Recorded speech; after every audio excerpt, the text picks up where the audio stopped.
All right. Good morning. Vibrant crowd this morning. I like it. I'm giving that. You got a couple of stragglers coming in here. I won't point them out, but we'll let them give them a second. All right. Good morning, everybody. My name's Eric Woody. I am the trade analyst for Illinois Soybean Association. This morning we have a program put together regarding blockchain.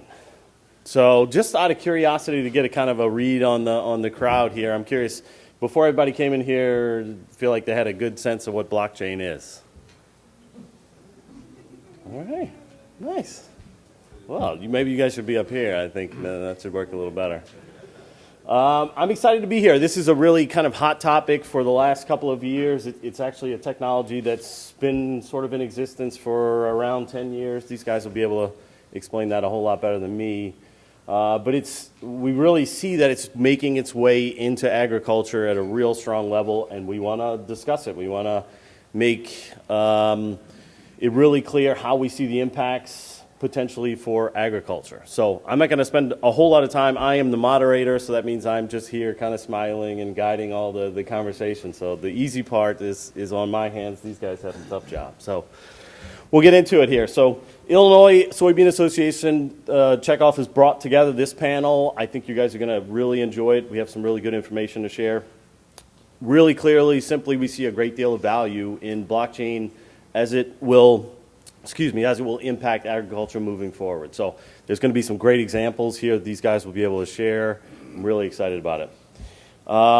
In my current role as a trade analyst, so what I do is have spent 15 years in trade, and I see just great value in how we can see this impact agriculture for farmers, for everybody related to the supply chain.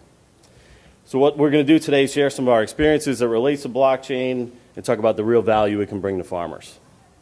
I'm going to kick off just I'm going to do kind of a blockchain 101. We're going to do a kind of a question and answer period at the end, so everybody will have a chance to make any kind of questions they might have, any kind of comments, see how it might be able to impact them. So we'll kind of dig into it here kind of quick.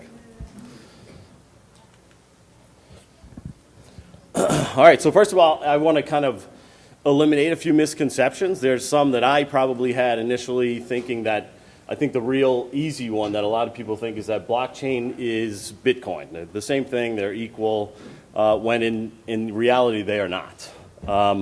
In its simplest sense, blockchain is not Bitcoin. Blockchain enables the cryptocurrencies like Bitcoin. Similarly, kind of as you can compare, a GPS guidance system is not swath control. The GPS guidance system guides swath control. So it's a pretty decent real-time analogy that kind of everybody here can make some sense of, I think. Simple definition, blockchain is an open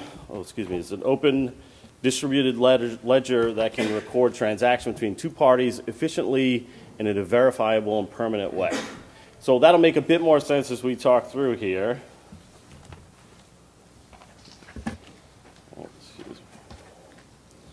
And then we have a couple of examples. So I like a good visual representation. I think this is a great picture of kind of how blockchain works. Each node or each transaction is put into a block.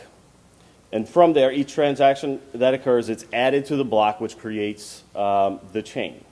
So, and again, we're going to see some real-life examples of this. This is a pretty solid representation of how things work regarding it. In its simplest sense, blockchain is a software solution to kind of an inefficient process. So all of you guys know how grain moves, how those transactions can be slowed, whether it's paperwork, payments, whatever those things might be, contract terms that might be uncertain or not fully agreed upon. Blockchain will help eliminate those things. So this is kind of a simple example of how things are done now. On your left, we'll turn around. So their status quo is how things work now. Is everyone generally represents their own ledger. Everyone has their own data, their own information. It's not shared within a group that represents a total transaction. As we look at blockchain, it is a much more efficient process where there's one ledger, it's fully agreed upon, all the parties involved, whether it's 1, 2, 3, 4, 5, and beyond. As we look at the supply chain, everything contractually is agreed upon, and there's no distance between. There's no disconnect. So that, I think, we'll see some great examples here in looking at how that can make things more efficient for you specifically. All right. So just kind of the simplest way to look at it. So the key characteristics for blockchain are that they're rules-based. So that's pertaining to things like contracts for us specifically, and it will have a real solid effect on improving accuracy, so there's no doubt in between any of these pieces. So it is distributed to all involved with a transaction so that everyone can view, everyone can share, and they can see the accuracy, they can see any changes, they can see anything that's added throughout. It's immutable, which means it cannot be changed and it cannot be manipulated, which is really important in this process. It can never be changed. Once things move forward, once a transaction or a block is created, it can't be changed later. So that kind of allows for transparency. You can see everything that moves, every new notion, everything that's in the forward process. And it's permission. So everybody who participates in is a trusted source. Their customers, their vendors, anyone that kind of is related. So the real applications that we see, and these are the real important ones, right? So for food safety, as it continues to be something that consumers will demand, anything related to food, as everybody's probably been impacted here in the group, we see that there's a higher need today for an efficient process related to food safety. So we have to know where things are coming from, and that will allow us to have more value for our products. Identity preservation, I think most people in the room probably know that you can quite often get premiums for products that have a solid identity preservation program. Blockchain is a great tool to allow that to operate efficiently, for it to be successful, quite honestly.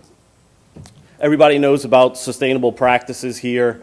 In the same way for food safety, blockchain really, we see the value in it increasing the opportunities to improve your sustainable practices. And again, it relates to the entire supply chain because consumers are demanding these products, right?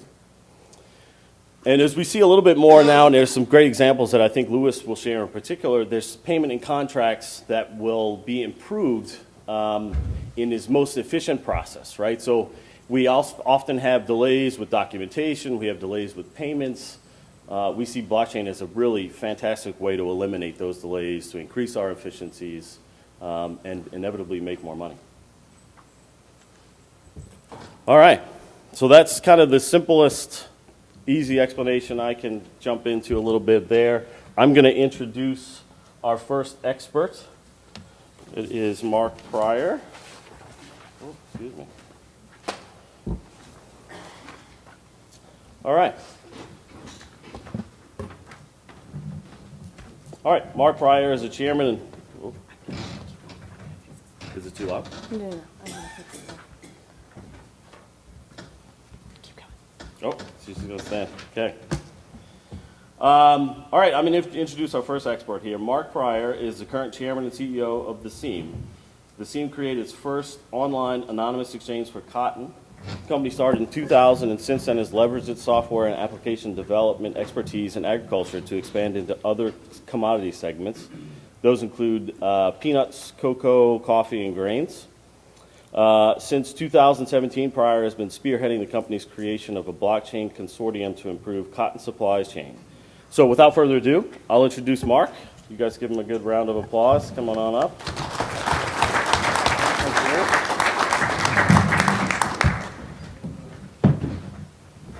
Thank you, Eric, and good morning, everybody.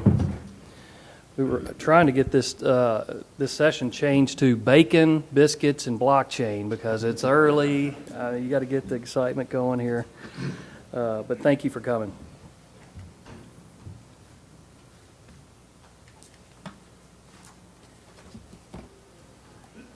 So there's a growing need for change in agriculture. Data that can be trusted. Eric mentioned traceability and transparency. That's being asked of us more and more, particularly now, more than ever.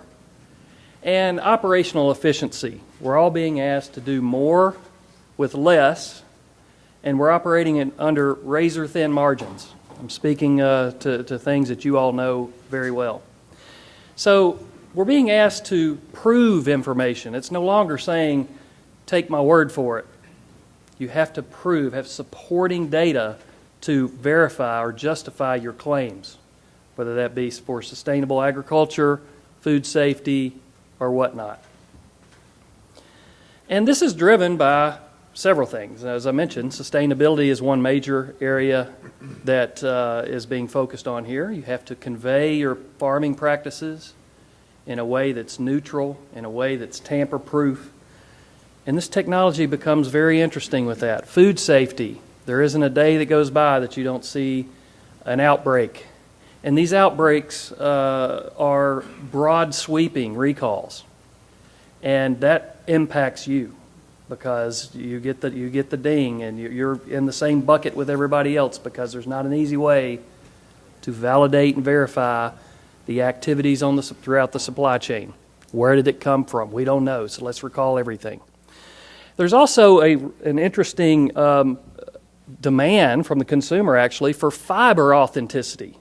Our company works with some of the largest cotton producers in the world, and the consumer is very interested in the origin of the cotton. Not just what country, but what type of cotton this is. Is this really Egyptian cotton that I'm paying a premium for? Is this really Pima cotton?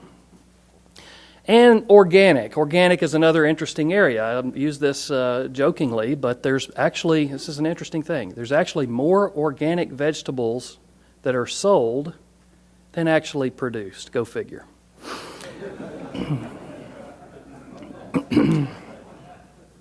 Sorry. Good morning. The problem with a lot of this is agriculture is one of the least digitized sectors. We think we have digital processes and systems, but we've got a long way to go. And there's certain pockets of innovation out there where we're not doing the paper as much. We're not pushing paper, but there are very few pockets. And that presents a real challenge for things like traceability and transparency. We have these silos of data that only one company can actually benefit from in many, many cases. Data silos, they call them. Doesn't work well, doesn't play well with other industry affiliates and partners. The supply chain is very complex as well. You see this picture, a couple of food supply chain models. There's lots of players involved. There's lots of participants involved that have to communicate between each other, that have to share information in order to get the goods from point A to point B throughout the supply chain, from seed to shelf. And any two of these probably don't have compatible software systems in place. Very common to see this. But every once in a while, a revolutionary technology comes along that changes everything. It makes you step back and go, now there's something that's very interesting, something that's possible to unify this data, to unify these participants. So blockchain, as Eric gave a great introduction, provides this single version of the truth between multiple parties, competing parties, throughout the supply chain. And that has some interesting possibilities. This is a very elementary, basic model of the participants involved in a peanut supply chain, from the growing to the many transportation moves to warehousing to shipping and then manufacturing and whatnot. But by them communicating with a single version of the truth that is unalterable, you now have some great possibilities. We all know this name. About 3 or 4 months ago, Walmart came out and said, we're going to require certain food suppliers to utilize blockchain by 2019. Now, when Walmart talks, everybody listens. And this gentleman, Frank Yiannas, is now, after he spearheaded this for Walmart, he is now working as a commissioner for the FDA. So what do you think's going to happen? What he learned here and what he was able to do and revolutionize and innovate for Walmart, he's going to do it for the entire country. And Walmart's not alone. Some other names, and this is a very short, minor list of what's on this initiative today. Dole, Nestle, Carrefour, which is one of the largest retailers in Europe, all coming together to utilize this technology that provides traceability and transparency throughout the supply chain. Sustainability. Eric had mentioned too about this movement and to have the ability to provide these claims, proofs, and these attestations about information in your farming practices. You can do it today, but it's no longer acceptable to just send them your notebook. Say, here you go, this is what I do. It's now where you have to provide the data that's necessary to justify those claims. Blockchain is an interesting way to do it. Our company, The Seam, is working with the National Cotton Council, and we are working with them on a sustainability initiative powered by blockchain to provide these claims, proofs, and attestations about farming practices specific to cotton. It's being driven by the consumer. The brands, the retailers are demanding this information about the farming claims and practices, and we're happy to be working with them. May of 2019, we'll have our pilot. So to the questions about when is this technology coming about, it's here. It's here in a big way. We also have some problems that we have to address before we see massive adoption. So we're all using terminology that means the same thing in many cases. So Cargill says vessel, ADM says ship, Louis Dreyfus says conveyance, and Olam says boat. Now, we're all talking about the same thing, but we have to have commonality and standards in our systems to where we understand that as meaning the same thing. That is a prerequisite for broad adoption of this technology. Now, you're seeing the groups come together. They're competitors. ADM, Bunge, Cargill, Dreyfus form a partnership. This is 2 months ago. Investigating ways to standardize and digitize global agriculture transactions for the grains and oilseeds industry. What they're doing is they're not creating a trading platform. What they're doing is coming together because they recognize that we're not speaking the same language in our technology, and we have to in order to provide this radical transparency and traceability that's being demanded of us in the industry. So the word to go away with today, co-opetition. All right? It's collaboration between business competitors for a common good, for a mutually beneficial result. So, and that's what you're seeing. You know, you've heard of the sharing economy. We're moving more into the collaborative economy, where we're working together on standards to set the stage for radical growth with this technology. So, in closing, you have these challenges out there in agriculture. You've got paper-based processes still today, but it's improving. You have this demand for trusted information. You have to prove it. And you have some of these data silos where the data is only working for one company when it actually needs to work with multiple on a neutral, open platform. And blockchain is an interesting technology that's not only coming in many ways in much more expansive way, but it's here today in sustainability and food safety, and you're going to see it grow even more, particularly now that Walmart has come on board. Thank you very much.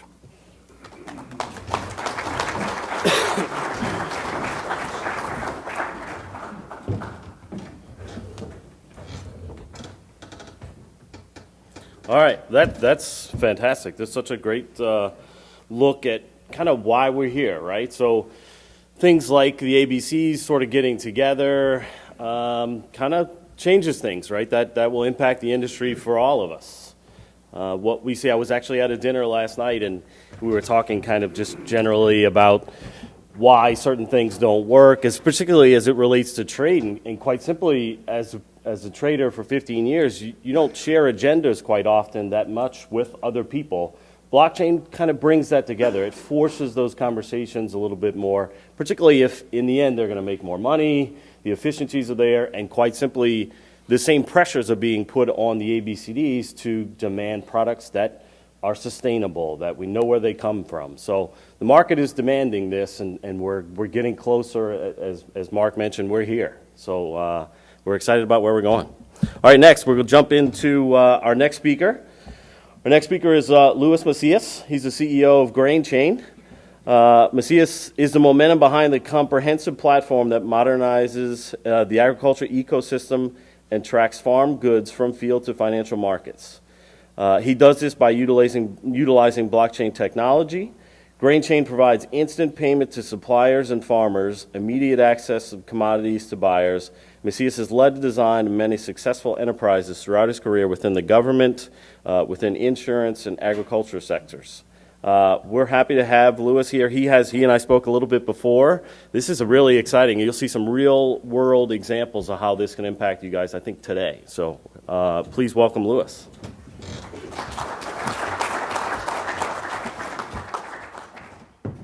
Good morning. Thank you for having me, and thank you for being up this early and listening to this. I'm Luis Macias. GrainChain is a result of a lot of years really looking at the grain markets. About 6 years ago,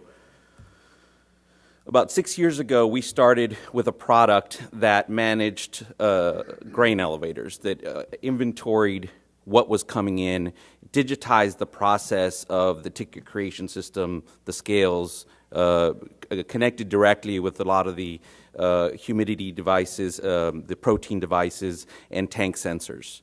Over the years, what we realized is that while digitizing this process, what we really needed to do is create an ecosystem where everyone can benefit. The grain elevators can have technology that enhances them into a place where they know what they have, they know where they're going. About 4 years ago, we started creating a contract management system that let us understand that not only did these grain elevators and these producers have this grain within the silos, but it also let them understand what their value was, where it was going, and how their money was moving. What we figured out is we need to go a step above that. Blockchain technology is something revolutionary. It's something that I believe is going to change the financial markets, the agricultural markets, and a lot of different markets that you're just not aware of. The reality is that blockchain isn't this magical key. It's not a magical solution that just changes what you're doing every day. There has to be a lot of supporting systems and participants around it for it to even work. What we've identified is that the reality is that a blockchain-based system today, where it stands, isn't the most efficient way to be able to do these transactions. But it's becoming that. And we're creating systems that support that kind of technology and allow you to be able to do things that you've never done before. We've identified some opportunities that can really enhance what we do every day. We've been able to see that today, with our extremely razor-thin margins, we need to figure out how to enhance our market opportunities, how to be able to market our products in a way that we deserve, and how to have the empowerment of data to make more money. So what we've done is we've created a set of products that are actually using the technology and are out there in the field. We're giving the ability to level the playing field for the small to medium-sized farmer to be able to compete at the levels that a lot of the big ABCDs do. We're giving the information and the tools that are required to be able to do this. But like Mark said earlier, if we don't all participate together, these tools are not as effective. What we've also been able to do is create a set of tools that allow for a small to medium-sized farmer who doesn't want to or cannot invest into higher technologies to be able to use them in an efficient manner. The four real opportunities that we see and that we are attacking is, one, giving the individual farmers and producers the ability to be able to market and grade their grain so that they can sell and get a bigger price. The second real factor is being able to understand that a lot of us are producers. We're not marketers. We're not going to go out and find foreign buyers or buyers that are a little further away than what we're used to doing. So what we're doing is we're creating a system where you can actually contract and not have to trust the person that's buying your grain. Where if you're going to reach out 150 miles outside of your comfortable radius, you know that you're going to get paid when you deliver that grain. And that person who's buying your grain knows exactly where it's coming from, how it was put together, and the path that it took to get to that area. Blockchain, at the end of the day, is only as good as what's coming into this ledger. When you're writing something on a piece of stone, it doesn't matter what you wrote if what the original information that went into your ledger isn't correct. So it really doesn't help me to say that the sky is orange when it's really blue. And the only way we're going to get away from something like that is by converting and digitizing our processes, by getting away from manual entry and understanding that there's systems that can do this information so that we can trust. If we're buying grain, we've got to know that it really is at this quality, that it's been graded properly. And the only way that I can trust that is by a human not doing that process. By a machine being able to grade this, by a machine to be able to tell me exactly the path that it took, and by a machine telling me where it went. While all machines aren't perfect, they're extremely reliable when it comes to the information that comes out of them. So what we've done is we've created a blockchain-enabled transaction platform, a place where you can truly put your data, put your grain, and understand that when you deliver this product to the scale, you're going to get paid. We've created a system to where not only can you get paid instantly as you drop it off, but you can also program and understand payments. We all understand that it's not realistic for somebody to put up 100% of the money that goes into a grain contract so that you can get paid instantly. But what we've done is created a trustless system to where when you contract it and the grade is put in and everyone understands what's there, you're going to get paid. You're going to be able to change how you do business. You're going to be able to understand that in the last 15 years, you've probably denied 10, 20, 30 different people that have come to you and offered you a little bit more money for your grain. Now, with a system that you can do that can automatically contract and pay, you can grab a little bit more of that premium. And then once you get used to that, you can venture out into markets that you would never consider to do in the past. You can go ahead and put your grain, market your grain to people who maybe in the past have done you wrong, not because of their fault or because there's situations that happen, but now you're able to truly sell to those parties. And you say, well, I mean, what's the difference between that and what I'm doing now? Well, what this technology allows you to do is it allows you to ensure that the funds are there, that when you drop off, the funds go directly into your bank account, and that you're able to know for a fact that this person isn't going to be able to back out of your contract. What's the benefit for a buyer to go ahead and use a platform like this? They're able to market to a broader field. They're able to buy and go beyond the brokers that they're usually going to address the small and medium-sized farmer. We have 3 sets of products that are using this technology in real time today. GrainChain is our system that allows you to be able to contract and settle automatically. GrainChain is a system that allows you to create export documents, transport documents. It allows you to actually have exchange of certificate of title, and it allows you to guarantee that the payment flow is correct. There's nothing more incredible than somebody coming to you and saying, I want to buy your grain. I'm going to offer you this premium. And you say, okay, I don't know you, but when I drop it off, I want to get paid. And that the second you drop it off, the money's inside of your account. Maybe not the second, but within a few hours. We're working on the other part. There's nothing like being able to know that if you drop it off and that contract states that you're going to get paid in 7 days, and you look at your bank account and the money's there. And there's nothing like you having the power to know that your grain was graded properly through a system, and you get paid exactly for what you deserve. How many times have we been in a situation where we go ahead and drop off our grain, and they tell us something and we don't agree with it? We're creating these systems so that we don't have that problem.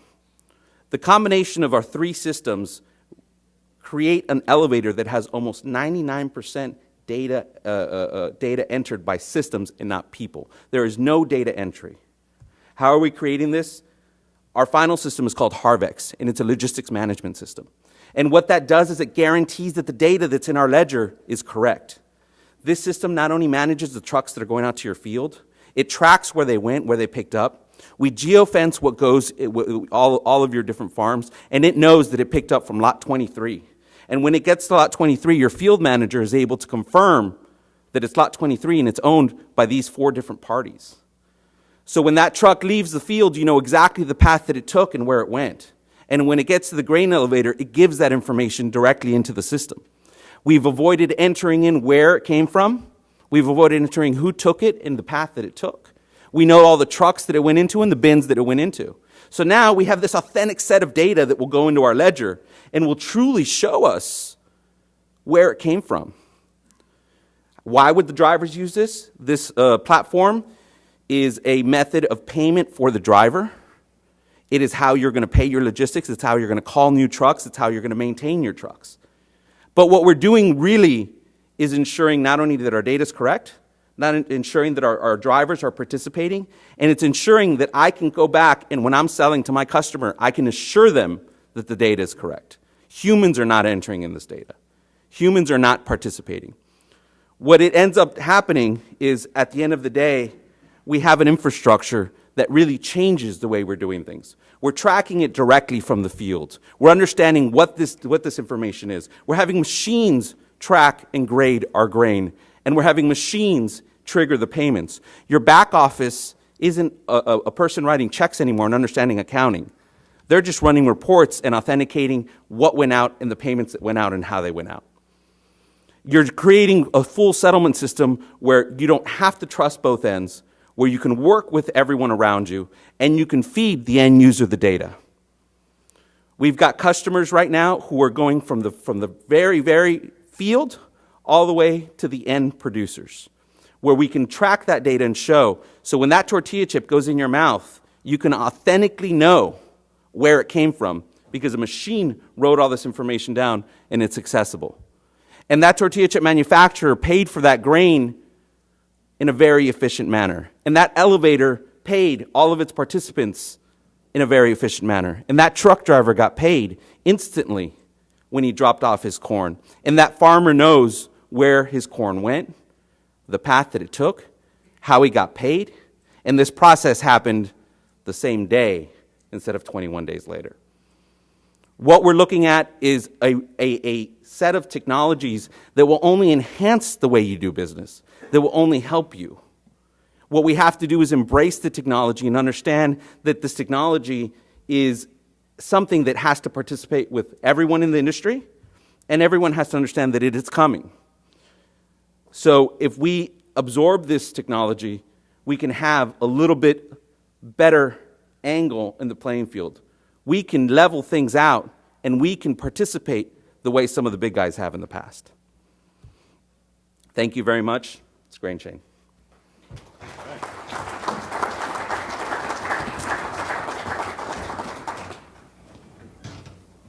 All right.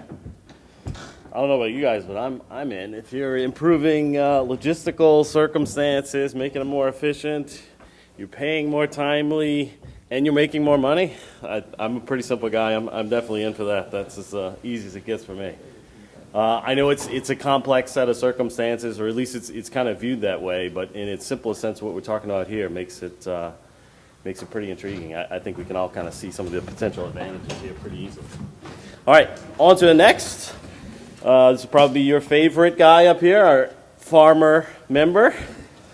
We have Steve coming up here. So Steve Pitzik is a corn and soybean farmer from Maple Park, Illinois. It's about 60 miles west of downtown Chicago. Steve also serves as a District 2 director for the Illinois Soybean Association. You'll kind of quickly discover that Steve is a progressive farmer. He has opinions that kind of meet the now, that are kind of intriguing and where we're kind of moving next. We're excited to have Steve this morning share his viewpoint on some of his practical sort of applications of what he's seeing here today. So please welcome Steve.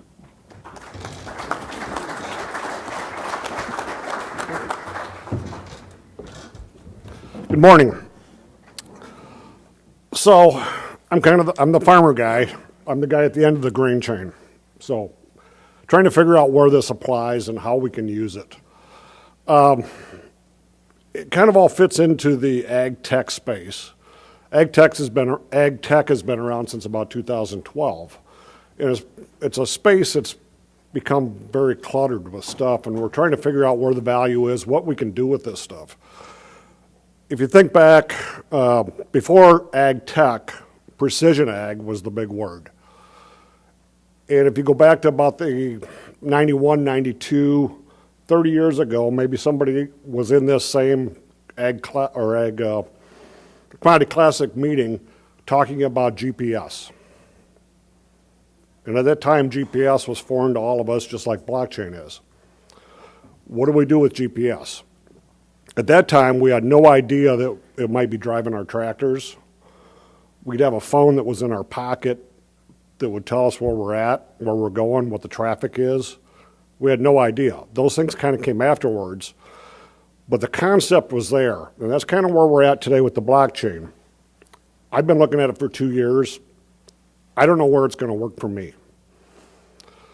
Does this become a product that's driven from the people buying our product down to us? Do they want to know what we're doing? So we have to provide that information? Or do we as farmers promote what we're doing and push all the information, our processes that we do, the chemicals that we use, the amount of nitrogen that we use? Do we push that stuff out through our data systems and prove that we're doing a good job, being proactive about it? So as we look forward, where's the value of this? I think the right now, as I look at it, it's in the specialty markets. Is if we can take a container, load it on our farm, and ship it to somebody, and they know what the real attributes of that all the way back are, that's some value to us. Most of us are in the commodity grain business. We just dump the truck, and it ends up wherever. There's really not that much there for the blockchain and for us. On the payment side, at some point there's going to be value, but right now we get paid at the end of the day, once a week. All the ABCD grain elevators pay us pretty quick, so there's not a pain point there. I guess what I'm getting to is that there's all kinds of technology out here, and the quickest stuff that we adopt is stuff that addresses pain points in our life. We adopted the phone because we didn't want to check emails when we got home. We wanted to be in control. Can we adopt these things? What is it that's a burden in our life? So there's so much ag tech out here. It's just trying to grasp what it is and what it's needing. They were talking about following all the way through to the end. I think there's maybe some of the food industry, talking about Walmart, the food and beverage industry. Do they want sustainability? Do they want to source corn from a rain-fed environment? They can show their users that their corn didn't come from an irrigated area that used less water. So it's things like that we're trying to figure out where the value is, what the consumer wants, and what we can provide. So that's kind of the farmer perspective of it. I think it's kind of in that same place as GPS was 30 years ago. We don't know where it's going to go. I have ideas, but I think we go so far and then we pivot a different way, just as enabling technology comes along. If you think about the yield monitor and yield mapping, we started doing that in '95. It had a lot of pain points to it, trying to figure stuff out. GPS signals weren't right. We got better technology as we went along. We captured all this stuff on data cards. Suddenly in 2010, the iPad came out. We started moving this to the iPad frictionlessly. We had no mechanical, nothing that we had to do, it just happened, and then it flowed to a cloud. The adoption rate picked up quite a bit because of these other enabling technologies. The same thing could happen in Bitcoin. You know, where does that come down the road that we don't see here today that allows us to take that next step? So I didn't follow my slide deck. There wasn't much there. Just wanted to talk from my heart, what I was thinking about and where this is going. So I guess that's all I have right now. And I think we're going to move to... Yeah, we're going to do some questions. We're into it. All right. Thanks, Steve. Yeah, please. All right, I like it. We'll get into some good questions here. I think we've talked about it a little bit, and we'll just kind of reiterate. There's a microphone here. Apparently, if anybody wants to come up, make some questions. I have some questions here. If anybody has some immediately, yeah, do you mind to walk? I hate to make you work. It's early. There you go. That works for me. Wrestling coach and father of 5, so I have a lot of wisdom. There you go.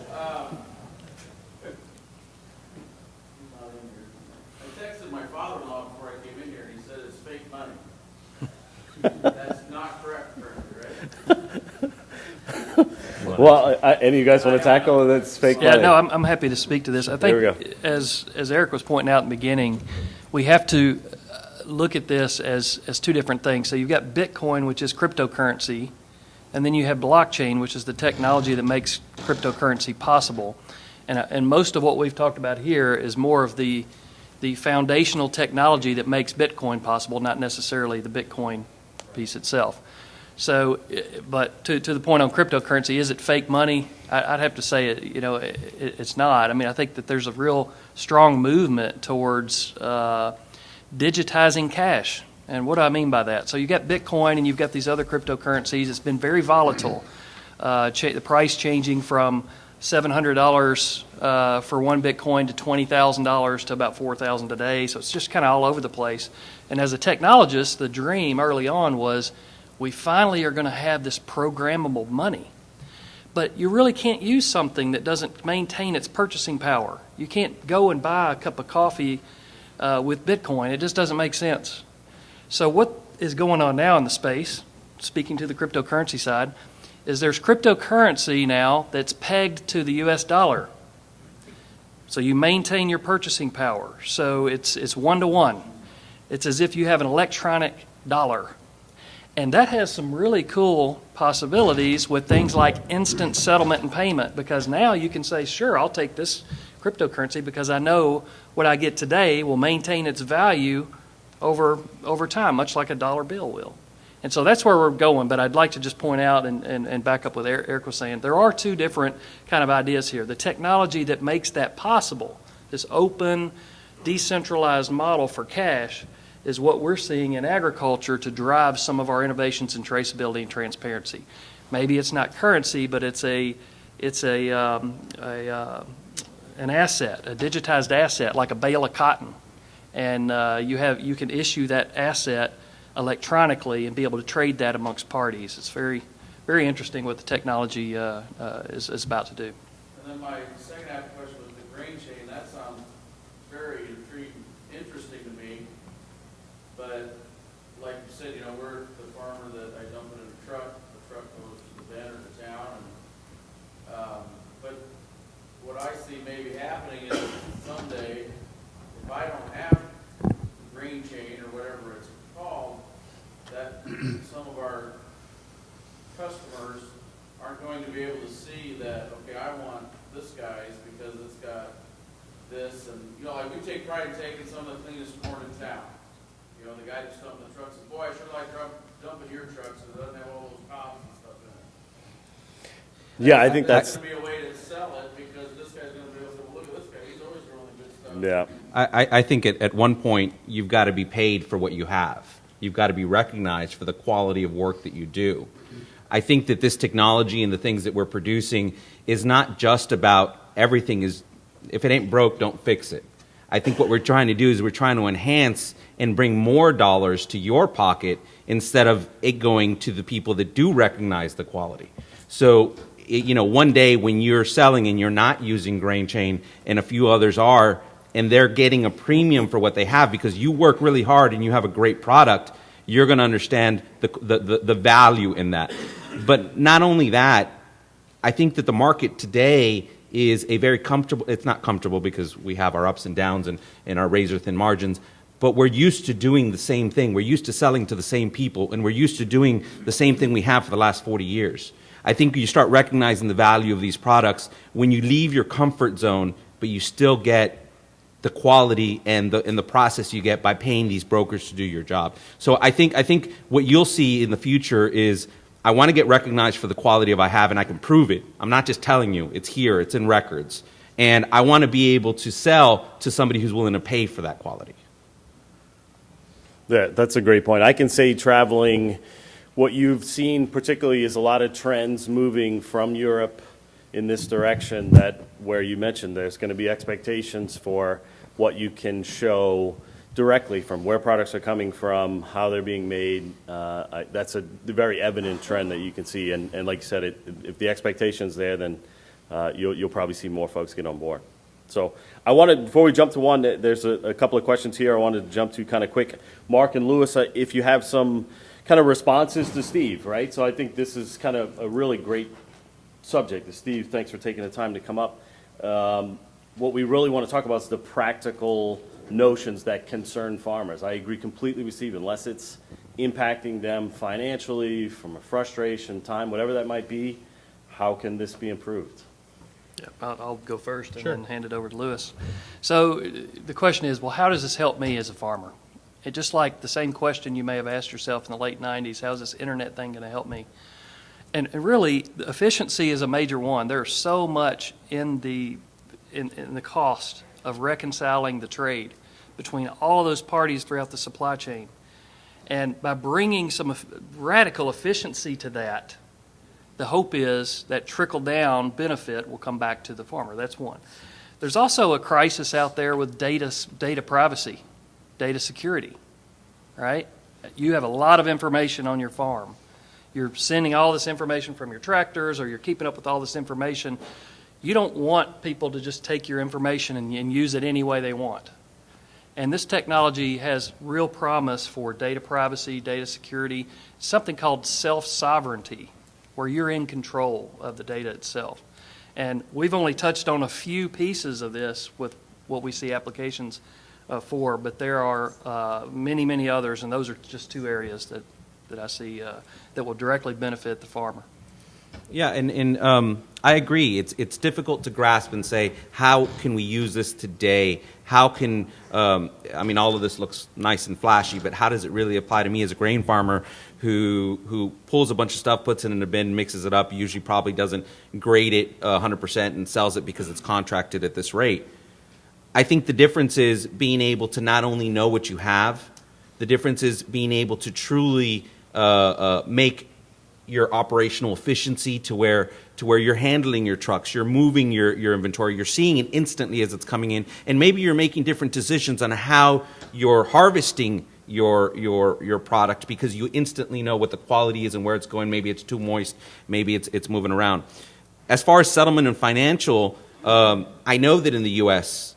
we get paid a lot more efficiently than other parts of the world.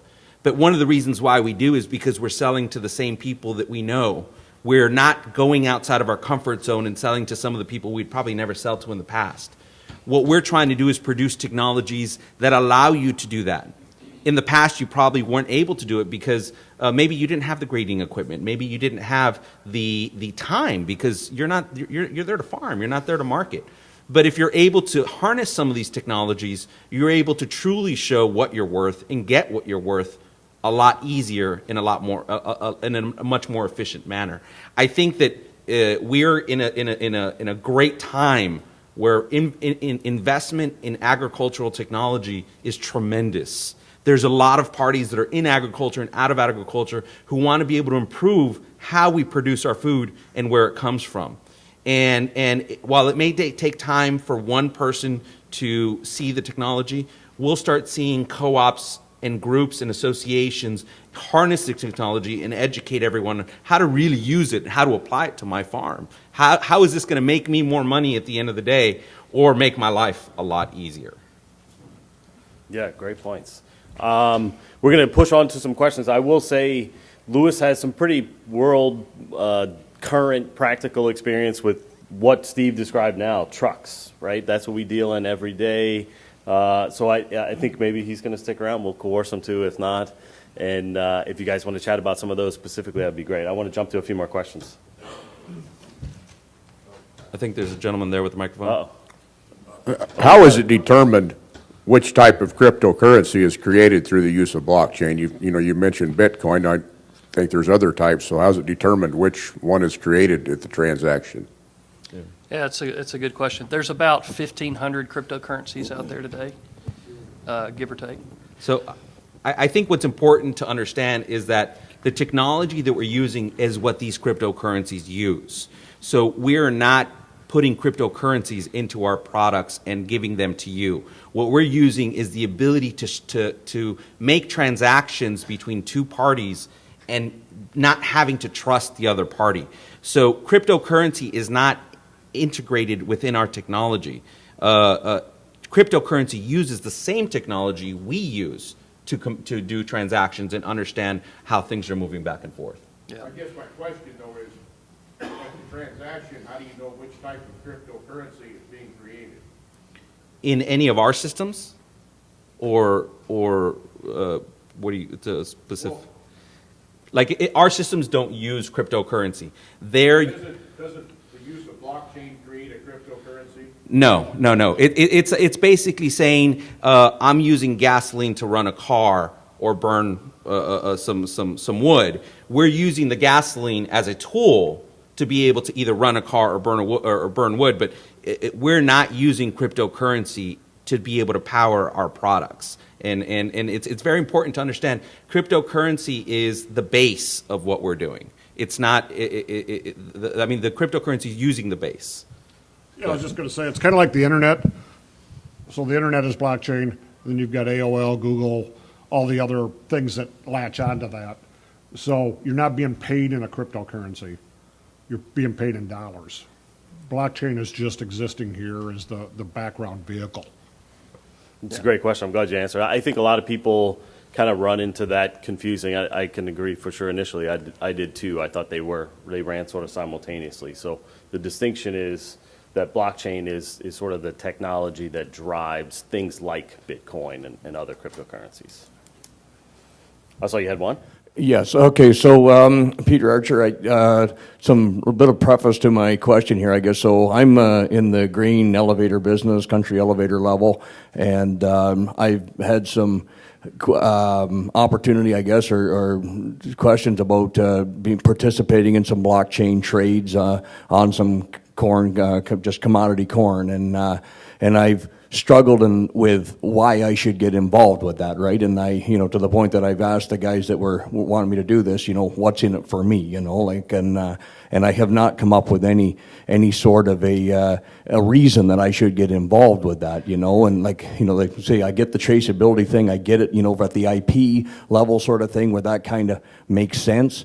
But, on commodity stuff, when there's corn from 500 growers that's gone in my bin, what's meaningful information is going to come from that as being traceability? And as far as the payment goes down the road, what guarantee do I have that, how are we guarantee that this guy is going to pay me that I do it with? I don't get that part at all. They're supposed to be verified, but MF Global was supposed to be verified that they were going to keep our account safe, right? So I have specific examples for that.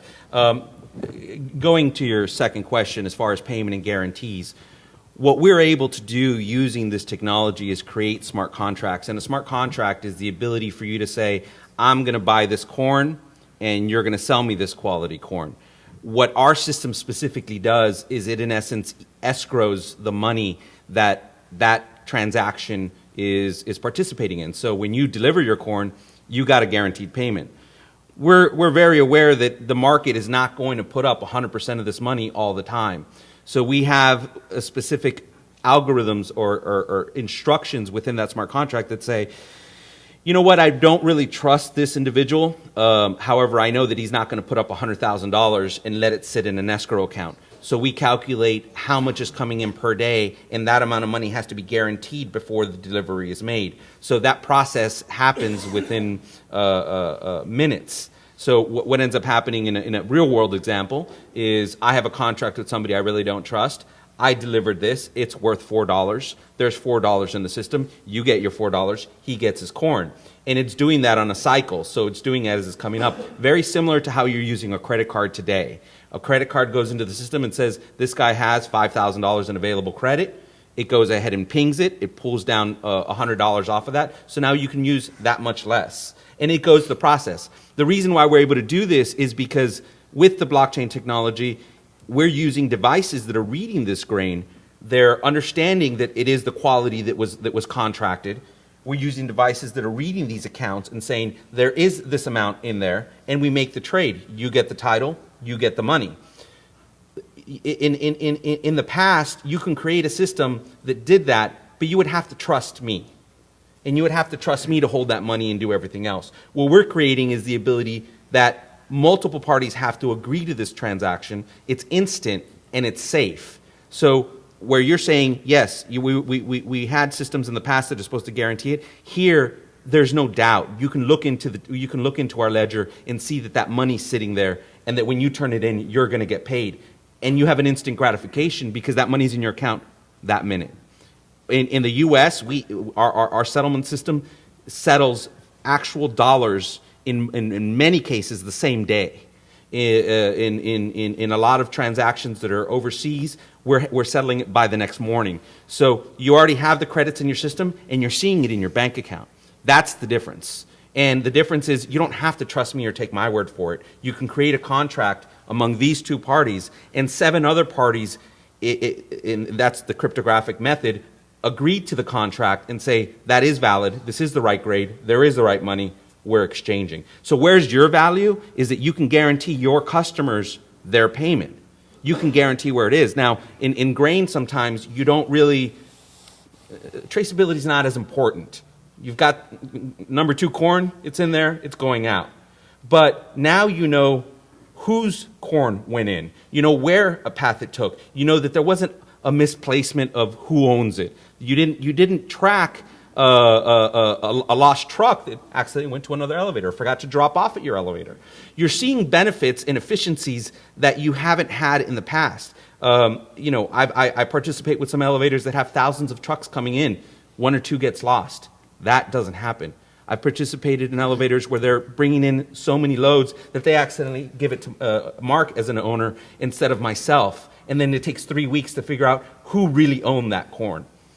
So what we're doing is we're providing efficiencies, and we're making your business more competitive by not having to trust all the parties in there.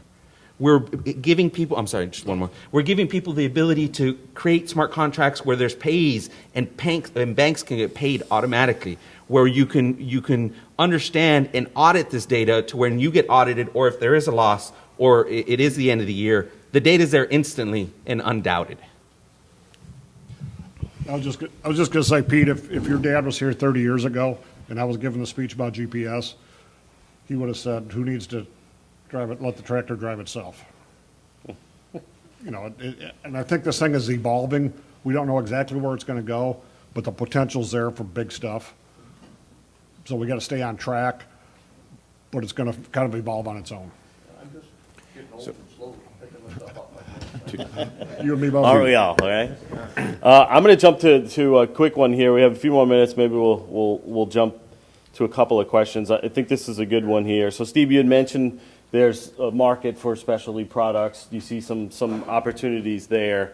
What do you see as the largest impediment of growing more grain for one of those specialty markets? And how do you see blockchain being able to help that? Maybe quite simply, and if we can jump to 1 or 2 more afterward. Yeah, I think, you know, looking at the market structure that's out here, what we're doing, most everything is bulk commodities. We go trucks to barges to ships to foreign destinations. In the future, if we can get further into the markets, with containers. We can load these containers right on the farm. We've got to change some things in the grading structure and how that may happen. But if we can load a container on the farm and go right to that final destination in a foreign country that needs these products, we can validate that process all the way through. And I think there's real value there. So we'll see how that evolves. Yeah, I agree. I can say that that's a great opportunity. Traveling as extensively as I have and working directly with end users, this is something that they want. I think most of us, if you've met some, have had some on your farm, that's one of the things that are just resonate with destination buyers. They want to know where products are coming from, quite specifically. We have one more? Time for one more? Please. Yeah, my question is if you could elaborate a little bit about how this is kind of implicate supply chain risk management for some of our end users. I mean, to date, you know, to try to manage those relationships, there's been a lot of vertical integration to reduce the transaction costs of kind of fragmented suppliers. You know, how is this going to change their I guess, methodology, and do you see any type of disruption in terms of, do we continue moving towards vertical integration, or does this change the playing field where all of a sudden those more fragmented relationships become more manageable? Great question. Mark, maybe? You know, it's probably one for Lewis in that particular case, but I don't want to pass the hot potato. There you go. But you know, there's a lot of things going on. Just to your point, supply chain integration you mentioned. This isn't just something we're talking about doing. There's big consortia that's coming together for things like shipment. Blockchain and Transportation Alliance is one, BITA. Maersk, they're working with this as well. So there's other areas that are working together on what they know and what they do best. So some will argue once you get any commodity and you put it in a container, it's containerized. I mean, the brilliance of that. So they share some commonality, but there's also the idiosyncrasies of your commodity, your specific commodity, whether that's cotton and the characteristics of cotton fiber or whether it's grain and whatnot. So I just wanted to point out, and maybe Lewis can answer that specific question, that there are a lot of groups coming together to work on what they know and what they do best. The banking industry, they have a consortium called R3 is one, where they are working together on financial transactions as they relate to blockchain. Where we see this coming together is we're not all going to have to reinvent the wheel. We're going to be able to interoperate with those initiatives that are out there that help the entire supply chain progress. Maybe Lewis, you have any? Yeah, I mean, it's very much what Mark says. This is going to be a group effort. This is going to be something where our interaction with shipping, finance, different associations has to be something either standardized or that we can work together. This is going to be a process that works with associations like the Illinois Soybean Association and larger associations and of each individual party. If we don't interact together, this whole process doesn't work well. It still will work, but not well. If everyone works together, this process becomes extremely fluid and real. When banks moved over to systems like SWIFT, or they moved over to systems where everyone can agree, this is the format we're going to send it in, and this is how we're going to interact, everyone gains. So where we really see it is when I've sat with Mark on a different panel. There's a few groups of people that really have interest in understanding that everyone does follow some kind of standard and gets together to work on things like this. Yeah, fantastic. Steve, please. Yeah, I was just going to say, on this technology, the early adopters are going to get the real value out of it. And I don't know what early is. Is that 3 years? Is it 5 years, 7, 9 years? I don't know. But once we all adopt it, then we all become average again. And then those of us that are leaders are looking for the next thing. As we look back over the last 30 years, every time we've heard about a new technology, we've heard these same stories that it's going to separate us, and then we all adopt it, we all become average again, and then we got to look for the next one. Yeah, I think that's a great analogy. Do we have time for any more? No, I think we're done.